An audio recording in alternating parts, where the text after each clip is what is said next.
the way that I see it when I look into the market is you're not working hard enough, go faster guys. And then on the other side of the spectrum, you have, well, money isn't everything, Josh. You have those guys. Yeah. I don't buy into any of that. Money is incredibly important. We need to build wealth. We need to grow. We need to challenge ourselves. But we don't need to burn our household to the ground in pursuit of it.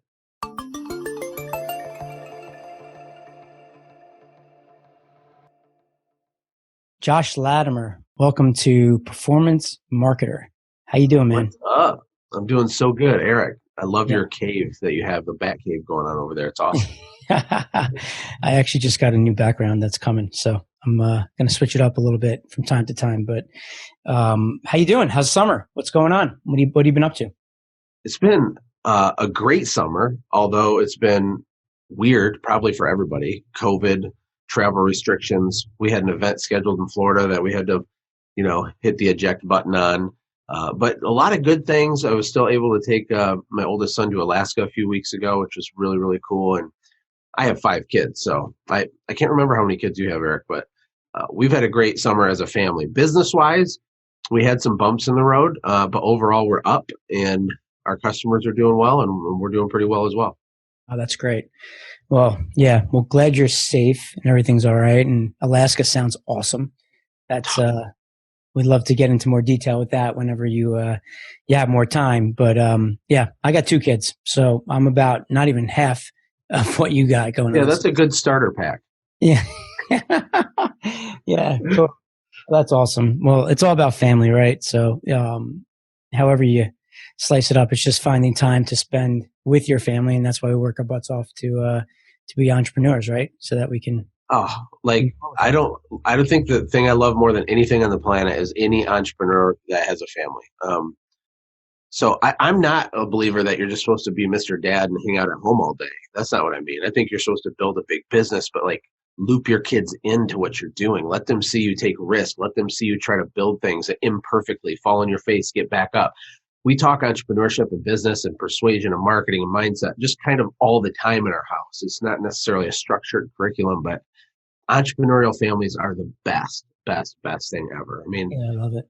They're the job creators, they're the innovators, they're the inventors. They're all the things that are good come from people like that. So I'm a big fan. Yeah, totally. I find I try to do that with my kids, and they're young, so it's hard to get them interested, and at times you want to force them. But on the flip side, you really have to let them have their own journey to get to that place where they want it, or they're not gonna want to do it. So I'm battling that, but I do believe at some point in time they are listening to you even when they're not listening to you. So you don't give up on them. You know what I mean? Yeah. Well, you're a marketer. You're one of the best marketers in the world. Oh. And in a way, you got to figure out how to market to your kids. How do you create a compelling offer? How do you position what you do as a positive thing? How do you play the long game? How do you ask the right questions, right? Like with your survey ninja skills and all that, you can do that stuff with your kids. When my kids are really little, we just ask lots of questions. They're watching a YouTube video and I say, why did he say that? Well, why do you think this guy spends so many hours making these videos? What do you think? And it just kind of they're like, well, I don't know, because he likes to make videos. I'm like, I think there's more to it than that. And then teaching about monetization, the difference between producers and consumers, like our mutual friend Russell always talks about. Yeah. Those types of conversations are so cool. Yeah, that's smart. Yeah, I like it. Cool. All right. So for people that don't know who you are, do you want to give us your quick elevator pitch on who you are, what you're about? I'll make it super, super fast because probably no one knows who I am outside of the niche that I serve. My name is Josh Latimer. I am a hopeless romantic and a Scorpio. I enjoy long walks on the beach after sun. No, I'm just kidding. I started out as a Domino's pizza delivery driver, and I bought a trailer, also known as a condominium, that my friends that made fun of me called it a condominium. When I was 20 years old, I got married to my high school sweetheart. I was the quarterback of the football team. She was a cheerleader. I did not go to college for more than 5 minutes. I stopped by a community college. I was inspired by the guy that owned the pizza store to start investigating this entrepreneurship stuff. I would drive around in my Chevy S10 listening to cassette tapes. Do you remember cassette tapes like a million years ago? Yeah. And I'd listen to Robert Kiyosaki and Rich Dad Poor Dad. And the guy that owned the Domino's pizza franchise had a Corvette, and I didn't grow up with money and I didn't know any entrepreneurs other than him. And I'm like, gosh, this is a thing, right? So we struggled. We were broke, but I was learning. I finally started a business. I started cleaning windows at houses, right? So like homeless people will clean your window in like an intersection in the city. I was Yep. like, that's a great business. I should do that. My family thought I was nuts. I was nuts. It did not work for the first few years, but I ended up scaling that into a pretty nice business. It You was went doing all the way almost, up to like those high rises? Like, no, we did less than 5 stories, 5 stories or less. oh, all right. But Still a lot of scary, but I get residential. it. But that was my first real business. I called it my training wheels business, and it did, just under $200,000 a month cleaning windows. We had a small team just south of Flint, Michigan. I sold that company to a national buyer from California that was kind of buying up all these businesses. I moved to Costa Rica. I started a software company, which I know you're getting into that, and Yeah. I started a podcast. I started an educational company. So I've had my feet in two different worlds: the internet marketing side, but I started with a local brick and mortar style service company. And so I feel that that gives me some advantages because there are a lot of differences, but there's a lot of similarities as well. So that's my story. I've actually sold 3 companies now. We live back in Michigan now. We have 5 kids and a dog, and there you go. That's awesome. Wow. So you got a lot of experience. 3 companies that you've already had exits on. That's impressive. So we can get into that at some point. But for today, I'd like to just talk about like what are you focused on right now today? I know you're a family man. I know you're all about bringing people together. I know you have that project that's out, and give us some idea of like what it is right now and what you're doing. Sure. Actually, I had connected with you a few months ago on trying to get some help for a new project, right? So Yeah. what my wife and I are doing now is we're starting a company called Honor and Fire. Honor of Fire is a little tiny little speck of an embryo of an idea. We're still creating products, still trying to figure out what it looks like. But essentially, we want to serve entrepreneurial families. We want to have education. We want to help families understand the systems. The way to scale and build a profitable business is through systems and procedures and things. You can do that in your family, but like not in a robotic way, but in an epic way. Your company has a brand, your family can have a brand. So we've done a few things with that. We're really excited to do more. We're going to have live events for couples, entrepreneurship focused on the relationship side, and just educational resources and build communities around this idea. We don't really adhere to the whole uh, Grant Cardone style, Gary Vee style, hustle grind kind of thing. And the way that I see it when I look into the market is you're not working hard enough, go faster guys. And then on the other side of the spectrum, you have, well, money isn't everything, Josh. You have those guys. Yeah. I don't buy into any of that. Money is incredibly important. We need to build wealth. We need to grow. We need to challenge ourselves. But we don't need to burn our household to the ground in pursuit of it. So we kind of want to fill that middle gap in terms of content and things like that. That's so cool. Yeah. I mean, doing something with your wife and your kids and your family and finding those people to have a lifestyle and earn. I'm totally with you on that. I think a lot of people get confused when they hear about making an impact, but they're afraid to talk about making money. And there's nothing wrong with making money. No, you need to make money. And people feel dirty making money. I'm a business coach. I've coached over 1,000 small, mostly local brick and mortar businesses personally, like we're doing right now, over 1,000. And you start connecting dots in the way people view money and their relationship subconsciously and consciously with money is a huge factor in how successful they're going to be. And people have all kinds of false beliefs and weirdness growing up with it. They start self-sabotaging after they reach a certain level of success, or when they get a certain amount of money in the bank, they'll find a way to make it go away, either by buying things they shouldn't buy or reinvesting or making bad decisions. And you'll see it. And the root cause is your view of money. totally. And I mean, at the end of the day, the whole goal, in my personal opinion, is you want to earn and make money. You just want to find something that you can do that you love, you can make an impact and make money while you're doing it. And if you can create a win-win around that entire cycle, then everybody wins. And you're also getting paid for adding value and changing somebody's life, right? So it's like, I love what you're doing here because family to me is the most important thing, clearly to you also, but it's not stopping you from sitting home and not earning and building an empire, right? I mean, that's ultimately where you're going with this, and I love it. I think it's great. So like, who's the person that you would work with in Honor and Fire that would be a good fit for something like this? In terms of like a Dream 100 style kind of thing, or people Sure, looking like to connect with? like I mean, listen. You have a guy who's already exited from 3 companies. You've done things offline. You've done things online. To be around someone like you is a massive value. And now you're out there helping families and entrepreneurs. But is it somebody that wants to start a business, or is it somebody that has Oh, a I see. business I and see. then you're taking them to the next level? What's the product look like?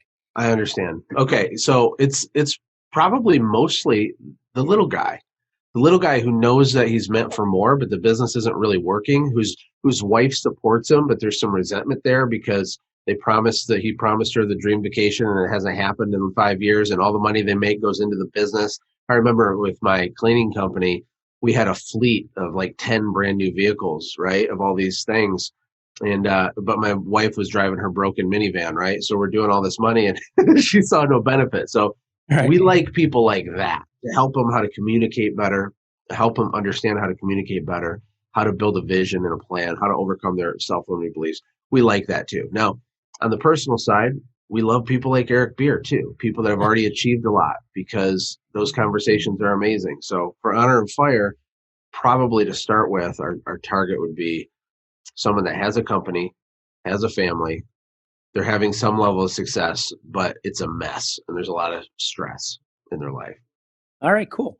So let's think about this in a way how we're looking for the who, which we've just identified now, right? So talk about how you go about creating your strategy around your customer acquisition, how you would go out to the marketplace and find these people, get them to show some interest in you. Is it, do you have a hot list of people that know who you are and you're awesome already?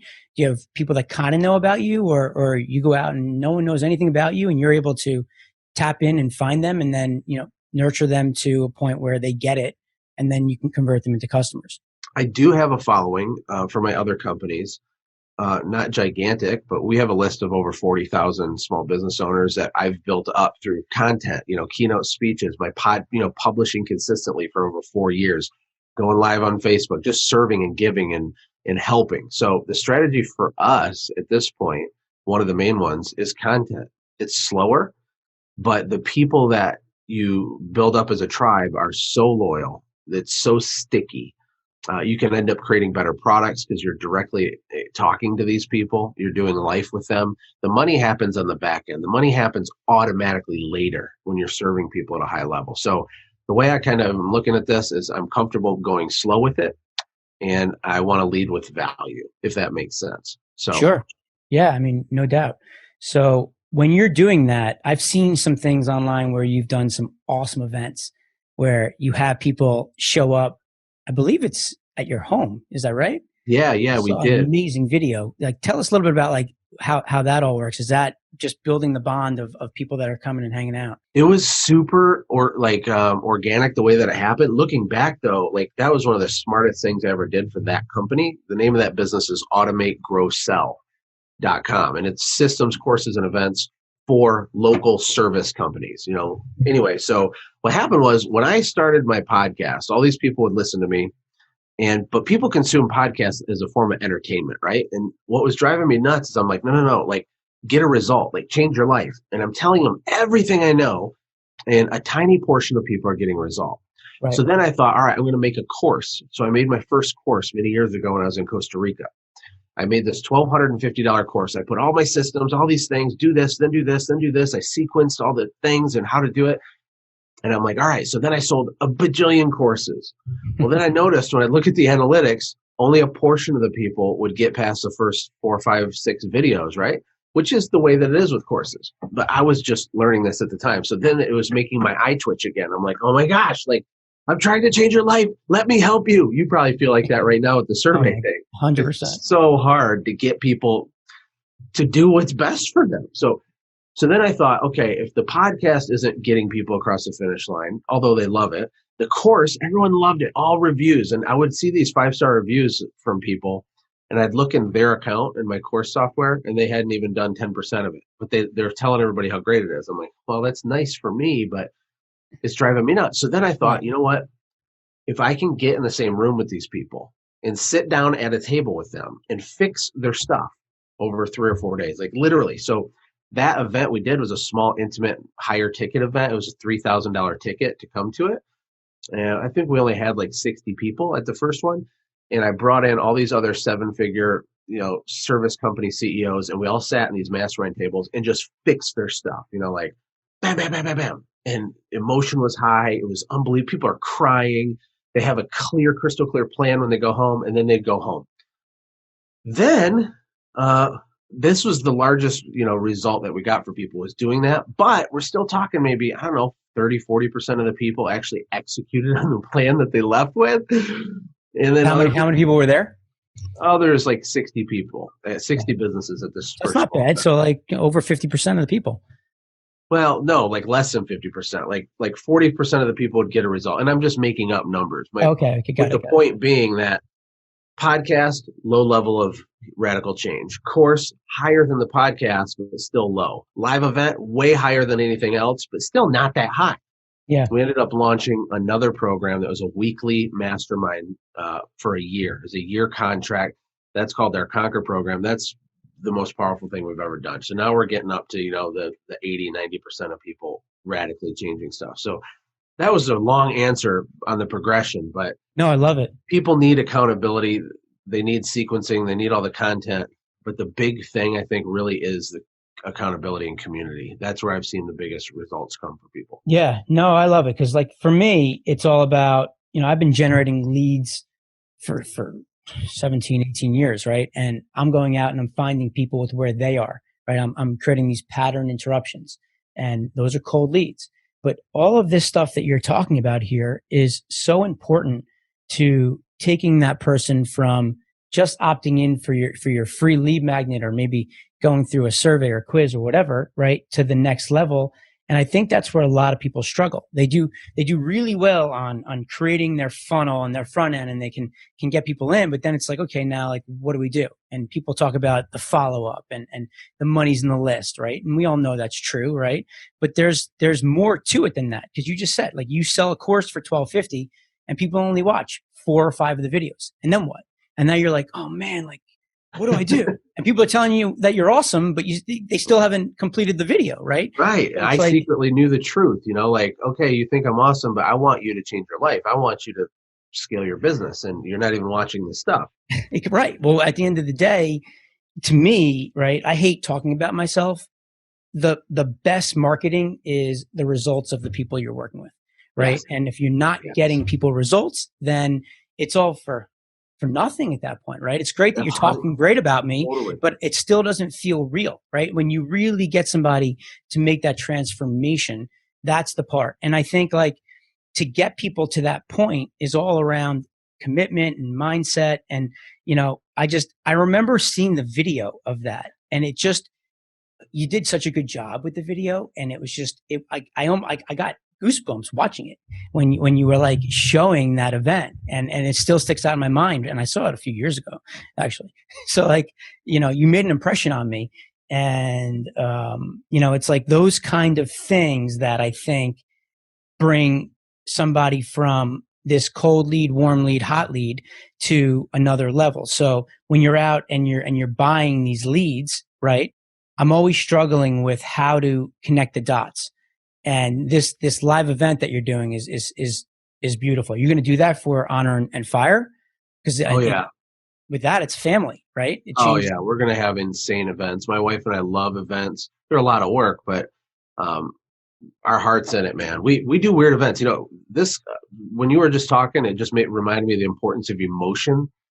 Everything's emotion. Everything has to be emotion. And the biggest, toughest guy with the biggest wall who acts all tough, he's still operating entirely on emotion without even realizing it. So like with marketing, with our messaging, even with the way we structure the event, what I've realized is getting people a breakthrough has more to do with emotion than it does with like the knowledge, the raw data. Like, oh, insert this system into your life and everything will be fixed now, robot. Burp, burp, burp, burp.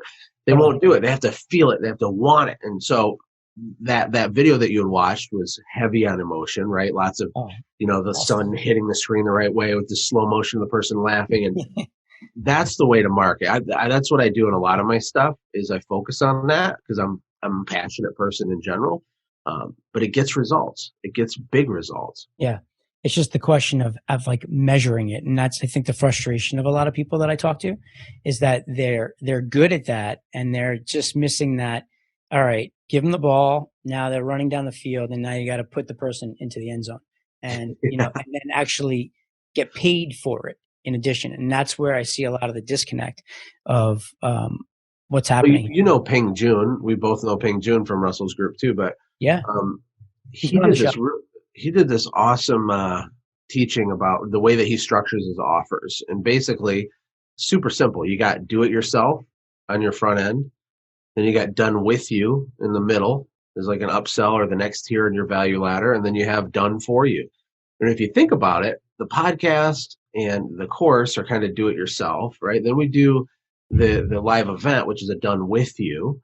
And then we bolted on a high ticket back end to that, which is the weekly year-long mastermind, which isn't technically done for you, but essentially that's what it represents in this example, right? So I think that helps too, just having a clear path for people to go down. When you're having a weekly mastermind, what does that look like? Is that a Facebook group with a once a week live event that's group coaching? Are you doing one-on-one? How do people get value out of it? And how do you actually serve all of these people without there's hundreds of people doing it. Yeah. Well, we have our model is groups of 4 with a Conquer coach. So that's what we call our coaches. So we have a vetting process and a training certification program for our coaches on the process. But essentially the way it looks like each week is you meet on a Zoom call like this. There's a total of 5 people on the call, 4 business owners, 1 coach, and it's an accountability group. So the way to get the most results isn't that sexy, to be honest. It's all about doing the little things, doing the boring things, piece by piece, brick by brick, installing the system, measuring the number, cleaning up the financials, and the coach is there to help them with the expertise, but primarily just to cheer them on and to keep them showing up. And when they're paying a lot of money and they're showing up, the results explode because now they have, so much more skin in the game. And in this scenario, is there one specific business that someone's getting involved in? Like, is it all info products where? Well, the people we serve are all local type of business. These are lawn care companies, contractor, HVAC, carpet cleaners, maid services that are trying to scale to several $1 million a year, and they're stuck at 2 or 3 or 400,000 a year. That's the niche that I came out of. And so when I started all my digital products, I'm the internet marketer. My customers are not the internet marketers. That's why I kind of have my foot in both worlds, but these are local service companies. Yeah. Well, I'd say, if there's ever been a time every person in that industry realizes they need to have some presence online with what's going on in the world today. Right. Yeah. Are you seeing a huge influx of people saying, Josh, help me now. I don't know what to do. I need to get online, but I don't know how. Like, is that, what I'm seeing a good ton. I was going to say a gajillion, so I said a good ton. I'm seeing a ton of people hit $1 million with their lawn mowing business. Like, wow. This wasn't normal 7, 8, 10 years ago, 20 years ago. But so there's a lot of young people. I'm working with a kid right now who's 25 years old. He's going to do 1.1 million. He washes houses with a pressure cleaner, right? Love it. He's scaling a huge company. And so I don't know, because of the way information is available and distilled online in groups like this and the things we've done, but also just other information that's out there, people are crushing it. So there's a lot of young people in this space that are just going to steamroll the older generation that won't get with the times, because the 22-year-olds, they already understand how to position themselves with Google, with lead buying services. They understand tech. They have better websites. They have just way more. Everything about what they're doing is coming through a different frame because they grew up with tech. But historically, service businesses are owned by, the old guy who's stubborn, who still has sticky notes all over his truck and is running his business the right way. In my day, we did it.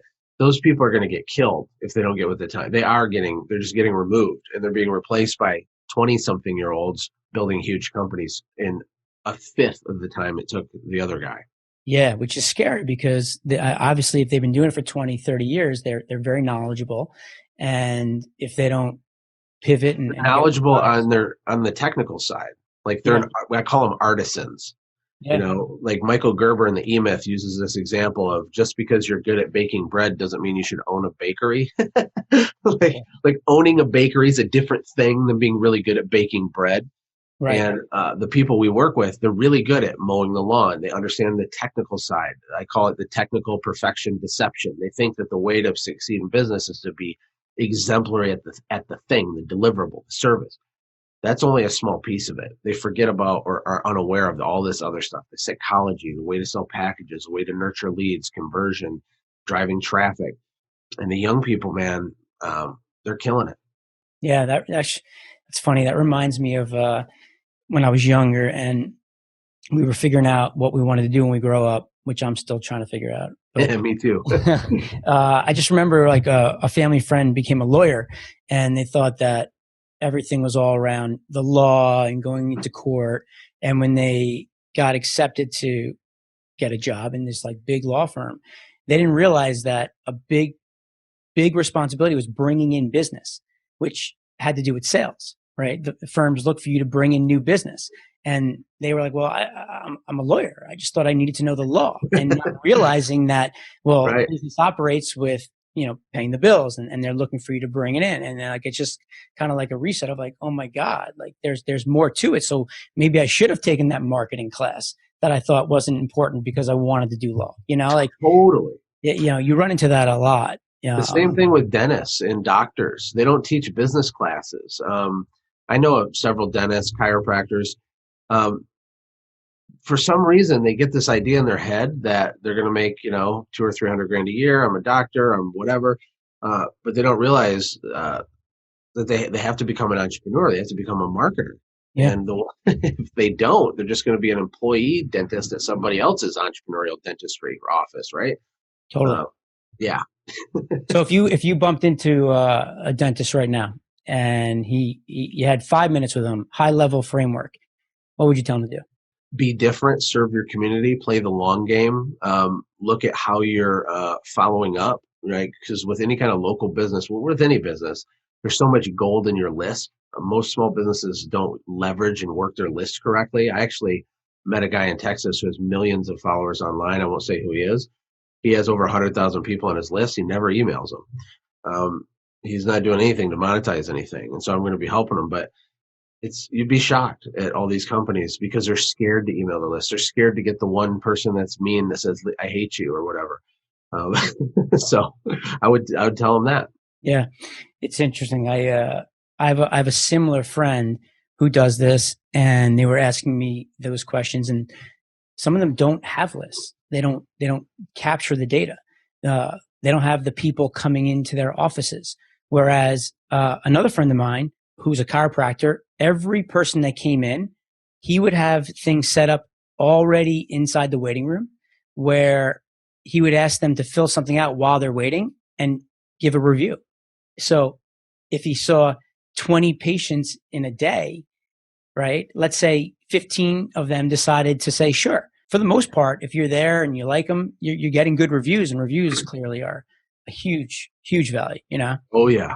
So Yeah, that's genius. It's just a good system, right? yeah, The other thing I would tell the dentist is to actually be extraordinary at what you do, right? Like everyone's so obsessed with money and I was like this too. I mean, I lived in a trailer park. I wanted to make money. You're not a bad person if you're trying to make money, but what I'm trying to tell you is the money happens automatically if you can deliver results and serve people. And it's not some cheesy thing. I'm not saying, oh, follow your heart and serve people. What I'm saying is get a result for people. Actually be awesome at the thing. Achieve some level of mastery at your stuff. Be friendly, play the long game, be patient, delay the gratification, nurture your customers, keep studying sales and marketing. But if you're really, really great at what you do and you're just put yourself out there, you're gonna do great it's not that hard if you can deliver a great result. And you just got to give somebody the ability to sign up and contact, and give them the ability to sign up with you, come to you, be with you. That's Right. right.